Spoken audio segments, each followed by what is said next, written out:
Hey, so if you want your documentation to look clean and consistent, yeah, Confluence templates are a huge time saver. In this guide, I'll show you step by step how to use Confluence templates in 2026. First thing, click the Create button.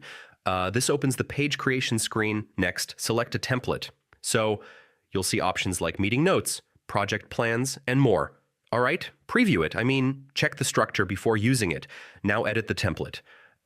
Replace placeholder text with your own content. Next, adjust sections so you can add or remove parts as needed. All right, insert macros. You can add tables, task lists, or dynamic elements. Now click Publish. Your page is ready. And yeah, you can create your own templates to standardize your workflow. So that's how you use Confluence templates. Once you start using them, your pages become faster and more consistent.